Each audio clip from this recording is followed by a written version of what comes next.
All right, welcome back to the Deep Dive. Today we're taking a close look at the career of Alberto Contador, a cyclist many consider one of the all-time greats. Yeah, definitely a name that resonates in cycling. El Pistolero, born December 6, 1982, in Pinto, Spain. Pinto, Spain, right? And the nickname El Pistolero speaks volumes about his racing style. Absolutely. Aggressive. Attacking, Yeah. always looking to make the race exciting. And he certainly etched his name into the history books Oh, yeah. with victories in all three Grand Tours. Multiple times, too, which is just incredible. He won the Tour de France in 2007 and then again in 2009. 2 tours, that's impressive on its own. It is. He also won the Giro d'Italia Twice as well. twice, 2008 and 2015. Not easy races to win. Definitely not. And not to be forgotten, the Vuelta a España. He conquered that one 3 times. 3 times, 2008, 2012, and 2014. So that makes him one of only 7 riders to win all 3 Grand Tours. An elite club. Absolutely. And to make it even more extraordinary, he's one of just 2 riders to win each of them more than once. Yeah. That's a level of consistency and dominance we rarely see in cycling. And the accolades don't stop there. He's also a record 4-time winner of the Vélo d'Or. The award recognizing the best cyclist in the world. That's right, voted on by cycling journalists. So we're not just listing his achievements, though, right? No, definitely not. We're diving deeper. We'll explore his background, his early life, Yeah, his family, where he came from. how he got into cycling. But that's important. Also, his remarkable resilience. Yeah, he faced some serious challenges. Both physically. And in terms of accusations leveled against him. Right. And of course, we'll delve into the complexities of his successes. The victories and the controversies. It's all part of the story. Absolutely. All part of the picture. All right, so to really understand Alberto Contador, we need to go back to his beginnings. Back to Pinto. Yeah, back to Pinto, Spain. He was the 3rd of 4 children. And I think it's worth noting, his younger brother has cerebral palsy. Yeah, that's a significant detail. I wonder if growing up in that environment, Shaped him in a way. shaped his perspective on life. Yeah, maybe it instilled this sense of perseverance, of supporting family. Could be. Definitely something to think about. And how about his path to cycling? Was he always on a bike? Actually, no. Like many kids, he was involved in other sports first. He played football Okay. and also did some athletics. Right, well-rounded. It wasn't until he was 14 that he really got into cycling. What sparked that? His older brother, Francisco Javier, seems like he was a big influence. Yeah, that's often how it happens, an older sibling introducing you to something. And then it just clicks. So he starts cycling at 14, joins a local club, Real Velo Club Portillo, and starts competing at 15. Yeah, but the interesting thing is he didn't immediately start winning. Right, he wasn't a prodigy right out of the gate. No, but even then, the sources indicate he had a clear talent, a natural ability for climbing. Yeah, those grueling uphill sections in cycling races? Right. That's where he excelled. He even got the nickname Pantani early on. Pantani. Marco Pantani, the famous Italian climber, known for his incredible strength in the mountains. Ah, so even without the wins, he was being compared to a legend? Exactly. Shows how much potential people saw in him, but eventually the wins did come. They did. Yeah. In 2000, he started racking up victories, particularly in mountains classifications in Spanish amateur races. Yeah, he was really making a name for himself. And that's when he made a big decision. A life-changing one. At 16, he dropped out of school Wow, that's young. to sign with the cycling team, Iberdrola Lyoness. Which was essentially a feeder team for a major professional outfit, once Deutsche Bank. Once Deutsche Bank. Yeah. A big name in cycling back then. Yeah, managed by Manolo Saiz, a well-known figure in the sport. So this was a serious commitment. Oh, absolutely. He was all in on cycling. And it seems that decision paid off quite quickly. It did. Just a year later, still with Iberdrola Lyoness, he won the Under-23 Spanish National Time Trial Championships. Time trialing, that's a completely different discipline from climbing. It is. Requires a different kind of strength, endurance, and focus. So this win shows he wasn't just a one-trick pony. No, he was developing into a well-rounded cyclist, capable of performing at a high level in various disciplines. Before we move on to his professional career, I just wanted to mention a little personal detail about Contador. Oh, yeah. Always good to get a glimpse beyond the bike. He lives in Pinto, still, with his wife, Macarena. Nice. And he has this passion for birds. Birds. Yeah, canaries and goldfinches, specifically. Wow, that's unexpected. He reportedly breeds them. Interesting. So a side of him that most people wouldn't know. Yeah, it's a good reminder that even top athletes have other interests, Humanizes them. Absolutely. Okay, so let's move on to 2003. That's when he officially turns professional. The big leagues. He signs with One Tirosky, the same team, essentially, that his youth team fed into. Right, the natural progression. And right away, he makes an impact. First year as a pro, and he wins a stage. Stage 8 of the Tour de Pologne, an individual time trial. An ITT, as they often call it. And what's interesting is the sources suggest he deliberately rode conservatively in the morning road stage. To save energy. Exactly. To have more left in the tank for the afternoon time trial. Smart. Very tactical. Shows a maturity beyond his years. Yeah, that racing intelligence, thinking ahead, playing the long game. But the following year, 2004, things took a dramatic turn. A scary turn. He's competing in the Vuelta, Asturias, a stage race in Spain. And he crashes. Yeah, but it's not just the crash itself. He'd been feeling unwell for days, and after the crash, he suffers convulsions. Yeah, it was serious. And the diagnosis was a cerebral cavernoma. Which is? Basically, a congenital vascular malformation in the brain. So a serious condition. Very serious. He had to undergo risky brain surgery. Wow. I mean, to even contemplate returning to professional cycling after that? Yeah, the mental and physical strength required to come back from something like that is just extraordinary. He was left with a significant scar, too. A reminder of that ordeal. Yeah, a constant visible reminder of what he overcame. But he did come back. He did, and remarkably quickly. Only 8 months after that surgery, he's back racing, now riding for Liberty Cyclist, which was the team that One Tirosky had evolved into. Right. And incredibly, he wins a stage in the Tour Down Under. Stage 5, if I recall correctly. And reportedly, he described this win as the greatest of his career. You can understand why, right? Oh, absolutely. Considering what he had gone through, the doubt, the uncertainty, the physical and mental challenges. That victory must have felt like a huge validation. More than just a win. A triumph over adversity. Exactly. And from there, it seems like he really hit his stride. He did. In 2005, he won the overall title at the Setmana Catalana de Ciclisme. His first professional stage race victory. That's a big step. It is. Shows consistency over multiple days of racing. He also won a time trial in the Tour of the Basque Country. And a stage in the Tour de Romandie, finishing 4th overall in that race. So he was proving himself on different terrains against top competition. Establishing himself as a force to be reckoned with. And then 2006. Another year, another step forward. He wins stages in both the Tour de Romandie and the Tour de Suisse. 2 prestigious stage races. Leading up to what was supposed to be his debut in the Tour de France. The biggest race of the year. But then, the doping. Scandal that rocked the cycling world. A large-scale investigation into doping practices. And Contador, along with his entire team, Liberty Cyclist, was implicated. It was a huge blow, especially with the Tour de France on the horizon. Yeah, they were barred from competing. It's important to note, though, that Contador was later cleared by both the UCI, cycling's governing body, and the Spanish courts. Right, a written confirmation stating no charges were filed against him. But the immediate consequence was missing the Tour. A major setback for his career at that point. To make matters worse, he also briefly lost consciousness after a crash in the Vuelta of Burgos later that year. So 2006 was a year of both promise and significant challenges. Definitely a roller coaster year. But he didn't let it derail him. Not at all. Yeah. 2007, a new team. Discovery Channel. And he starts the season with a bang. Winning Paris-Nice, one of cycling's most prestigious stage races. And the way he won it, a decisive attack on the final stage. Classic Contador. But it wasn't just about brute strength. No, the sources describe it as a perfectly timed attack.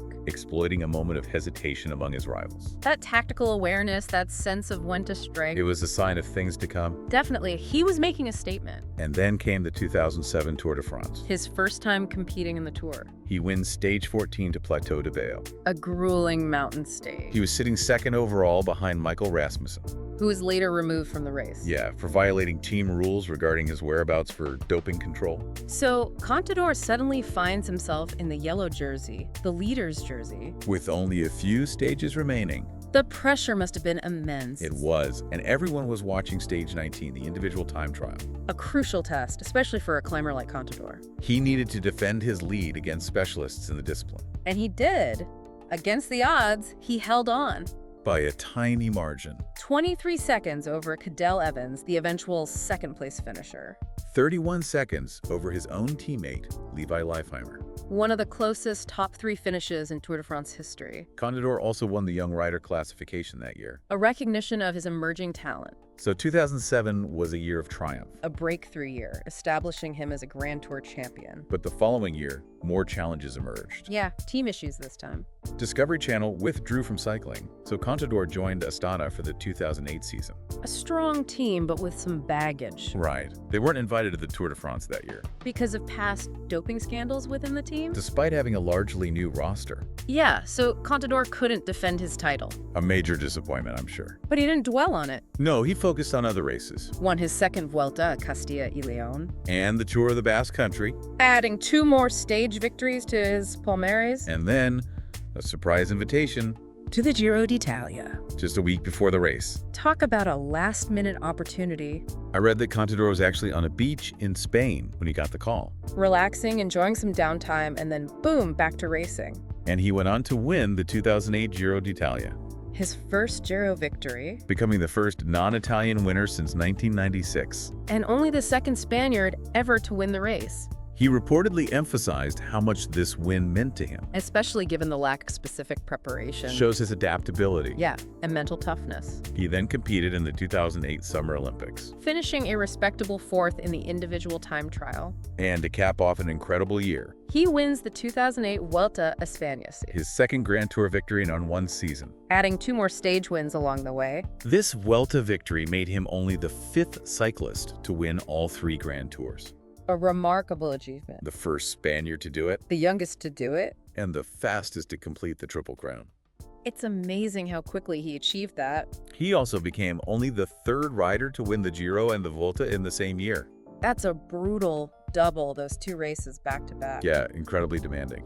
So, not surprisingly, he won his 2nd consecutive Velo d'Or that year. Cementing his status as the world's best cyclist. No doubt about it. But then, 2009 brought a new dynamic. The return of Lance Armstrong. The 7-time Tour de France winner. Coming out of retirement. And joining Astana, the same team as Contador. Talk about a clash of titans. There were definitely questions about how they would coexist. Who would be the team leader? Contador reportedly received assurances that he would remain the leader. Which makes sense. He was the reigning Tour champion. He decided to skip the Giro that year. To focus on defending his Tour title. A wise move, probably. Yeah, the Tour de France requires laser focus. He started the season strong, winning the Volta ao Algarve. Another stage race victory. But he did lose the lead in Paris-Nice. Due to what his team attributed to inadequate nutrition during a key stage. Basically, he didn't eat enough. Sounds like it. A crucial mistake at that level of competition. He bounced back, though. Finished 3rd overall in the Critérium du Dauphiné Libéré. And then he achieved his first professional national title, The Spanish National Time Trial Championships. showing his versatility once again. So he was in good form heading into the Tour de France. And the 2009 Tour was a battle. Between Contador and his teammate, Armstrong. There was definitely tension there. Oh yeah, well-documented tension. Contador reportedly said that he never admired Armstrong on a personal level. And Armstrong countered with comments about respecting teammates. It was a rivalry within a team. Which must have been a strange dynamic. Contador even mentioned relying on his brother for transportation sometimes, because Armstrong had so much control over the team vehicles. Wow, so it went beyond just words. It did. Despite all that, Contador won 2 crucial stages in the Tour. Including a solo victory on stage 15 de Verbier. A dominant performance in the mountains. He took the yellow jersey that day. And never looked back. He extended his lead in the final time trial. Winning his 2nd Tour de France with a comfortable margin over Andy Schleck. But the tension with Armstrong continued. It did. And Contador ultimately decided not to renew his contract with Astana. He moved on to a new team for 2010. Saxo Bank SunGard. But before that, he had another successful season with Astana. Right, 2010. He started by winning the Volta ao Algarve again. His 3rd victory in that race? And then he won Paris-Nice again. Back-to-back victories in one of cycling's biggest stage races. He also had a strong showing in the Critérium International. Finishing 2nd in the time trial. So he was in top form heading into the 2010 Tour de France. But this tour would be remembered for a controversial incident. Stage 15, the climb up the Porte de Bales. A legendary climb in the Pyrenees.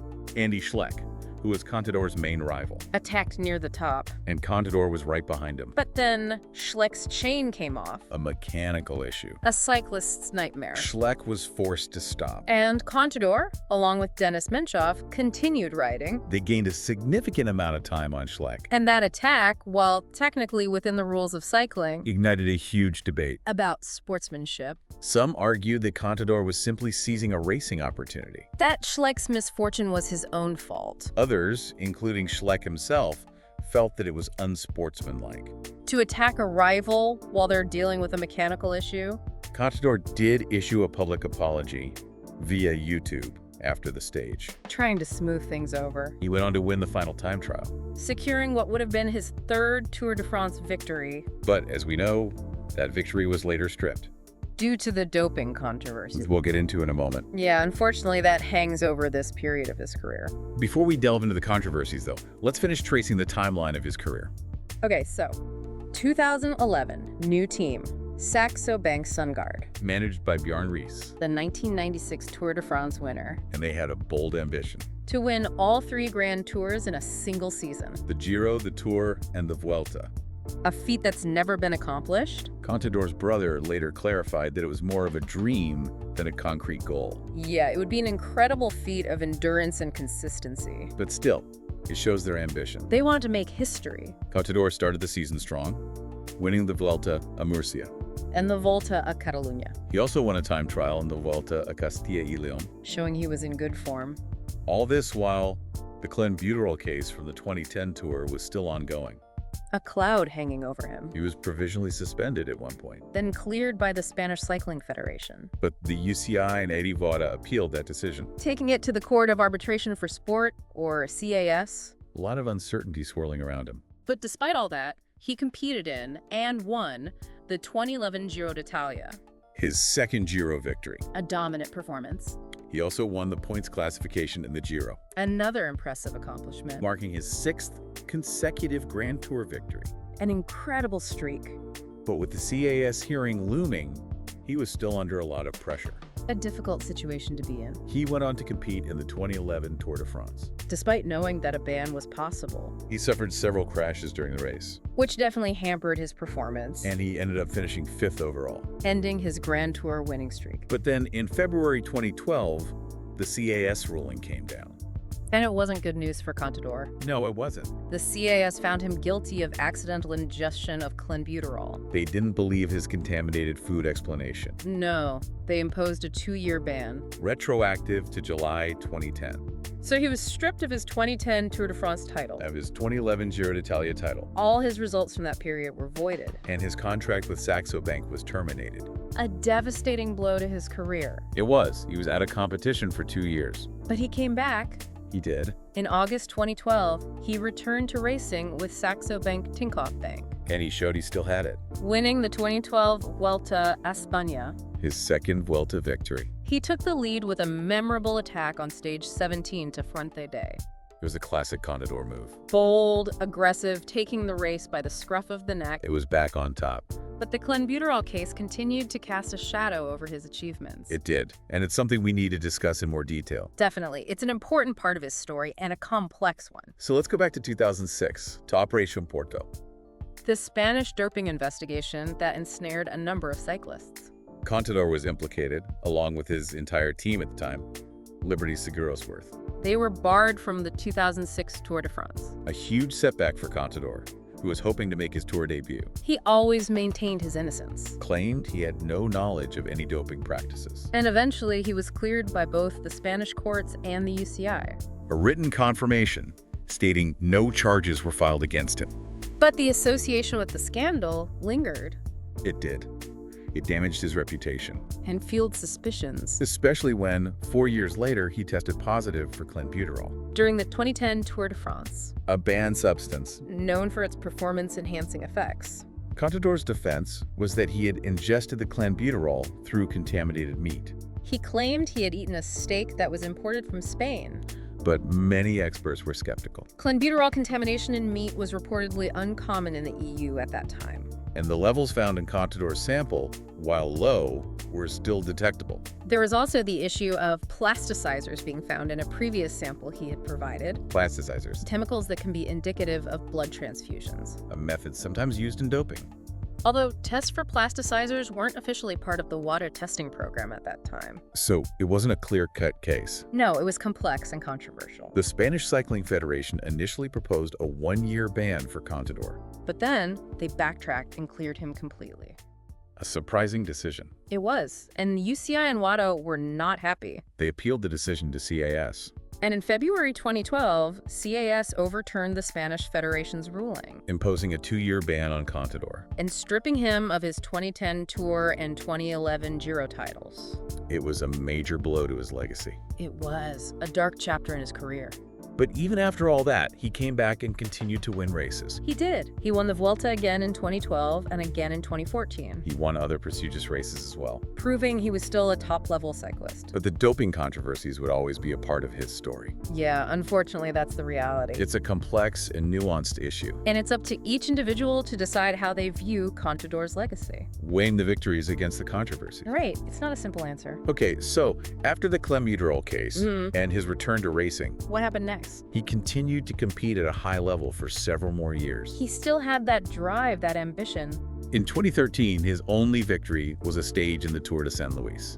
A stage race in Argentina, But he finished a respectable 4th in the Tour de France that year. showing he could still compete with the best. Then, 2014 was a resurgent year. Yeah, he was back to winning ways. He won the Volta au Algarve for the 4th time. An incredible record in that race. He also won Tirreno Adriatico A prestigious stage race in Italy. and the Tour of the Basque Country for the 2nd time. He was dominant that year. He crashed out of the Tour de France, unfortunately. A broken tibia, if I remember correctly. Yeah, a nasty injury. But he bounced back. He did.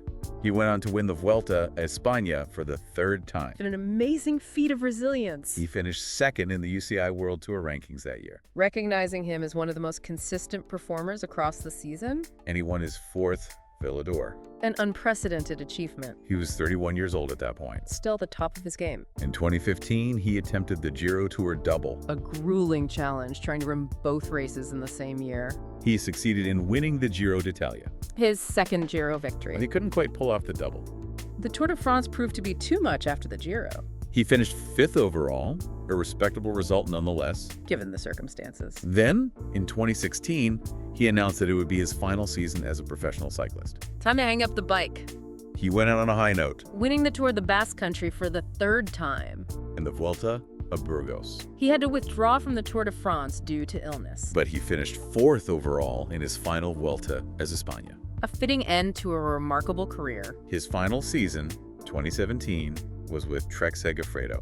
Another top team. He didn't win any races that year. But he consistently finished near the top. 2nd overall in the Vuelta at Andalusia, Paris-Nice, Volta a Catalunya, and the Tour of the Basque Country. Showing he was still a force to be reckoned with. He finished 9th in his final Tour de France. A respectable result for a 34-year-old in his last tour. And then, his final race, the 2017 Volta a España.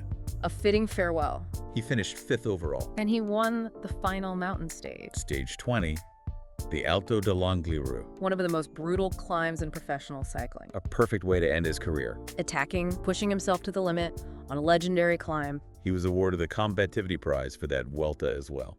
Recognizing his aggressive racing style. His final competitive road event was the Japan Cup Criterium in October 2017. And then it was over. A career full of highs and lows, triumphs and controversies. A complex legacy. But undoubtedly one of the greatest cyclists of his generation. A rider who left an indelible mark on the sport. So what do you think? What's your takeaway from all this? How do we assess Alberto Contador's career? Well, it's complicated, isn't it? It is. On one hand, you have the incredible achievements. 7 Grand Tour victories. A record 4 Velo d'Or awards. Countless other race wins and podium finishes. A rider who could climb with the best, time trial with the best, and attack with the best. He had it all. He did. He was a complete cyclist. But then, there's the other side. The doping controversies. The shadow of doubt that will always hang over him. The clenbuterol case in particular, Oh, it's hard to ignore. it is, and it's something we have to grapple with, It's part of his story. and part of cycling's history, unfortunately. Yeah, it's a complex issue. It is, and I don't think there's a simple answer. No, there isn't. I think each person has to decide for themselves how they view Contador's legacy, Weighing the achievements against the controversies. and ultimately coming to their own conclusions. That's a good way to put it. So, for our listeners, what do you think Alberto Contador's career tells us about the pursuit of greatness in professional cycling? And about the complexities of judging athletic achievement, especially in a sport with such a history of doping scandals? It's something to ponder, for sure. We've only scratched the surface